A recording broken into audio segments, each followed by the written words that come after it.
देशविघातक बाब आहे, हे देशप्रेम नाही, हे पाकिस्तान प्रेम त्यांचं उतू चाललेलं आहे।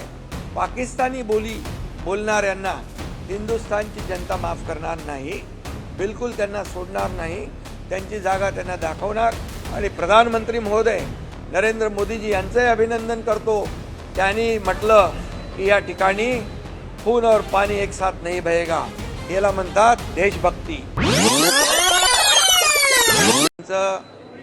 सिंदूर पुसण्याचं पाप केलं पहलगाममध्ये पाकिस्तानी आतंकवाद्यांनी, आणि याचा संपूर्ण जगभराने निषेध केला। आणि त्या पहलगामच्या हल्ल्याच्या विरोधामध्ये आपल्या लष्करी जवानांनी आतंकवाद्यांचे अड्डे उद्ध्वस्त केले, याचा अभिमान सर्व तमाम भारतीयांना आहे। आणि या लष्कराच्या जवानाच्या पाठीमागे देशाचे प्रधानमंत्री नरेंद्र मोदीजी खंबीरपणे उभे राहिले आणि त्यांना सांगितलं, खून का बदला खून से, ईंट का जवाब पत्थर से, गोली का जवाब गोले से। आणि आपल्या लोकांनी देखील लष्कराने कुठल्याही सिव्हिलियनवर अटॅक होऊ दिला नाही, प्रिसाइज अटॅक झाला आणि ते आतंकवादी अड्डे उद्ध्वस्त केले। अशा प्रसंगामध्ये पाकिस्तानला ऑपरेशन सिंदूरच्या माध्यमातून एक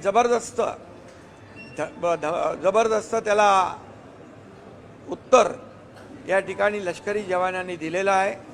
आणि लष्करी जवानांनी उत्तर दिल्यानंतर अशा प्रकारचं वक्तव्य काँग्रेसकडून होतंय, ही खरं म्हणजे हे चिंताजनक बाब आहे, ही दुर्दैवी बाब आहे, ही देशविघातक बाब आहे, हे देशप्रेम नाही, हे पाकिस्तान प्रेम त्यांचं उतू चाललेलं आहे।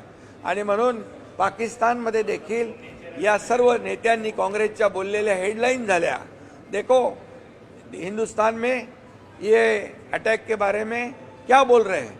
आणि म्हणून पाकिस्तानी बोली बोलणाऱ्यांना हिंदुस्थानची जनता माफ करणार नाही, बिलकुल त्यांना सोडणार नाही, त्यांची जागा त्यांना दाखवणार। आणि म्हणून काँग्रेसचे जे कोणी नेते आहेत ते देखील यापूर्वी देखील राहुल गांधी यांनी देखील या पहलगामच्या हल्ल्याच्या विरोधामध्ये ते आपल्या लष्कराच्या जवानांनी केलेला अटॅक त्याचा हिशोब विचारता, किती ड्रोन पडले, किती विमानं गेली, किती तास युद्ध थांबलं। अरे त्यांच्या पाठीशी उभं राहायला पाहिजे होतं।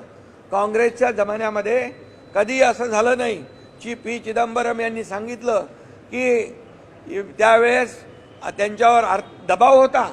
कोणाचा दबाव होता?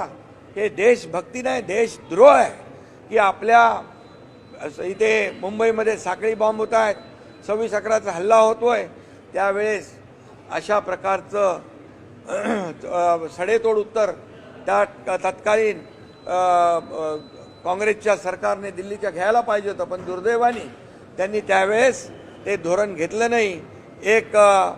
त्यावेळेस देखील मतांचं राजकारण केलं। आणि म्हणून मी त्यांचा निषेध करतो, जाहीर निषेध करतो।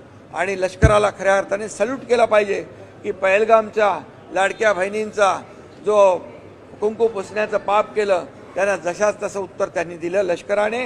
आणि प्रधानमंत्री महोदय नरेंद्र मोदीजी यांचे अभिनंदन करतो। त्यांनी म्हटलं की या ठिकाणी खून और पानी एक साथ नहीं बहेगा, याला म्हणतात देशभक्ती, याला म्हणतात राष्ट्रभक्ती। आणि काँग्रेसने अशा प्रकारचं वक्तव्य केलं तर त्यांची कबर या देशातली जनता खोदल्याशिवाय राहणार नाही।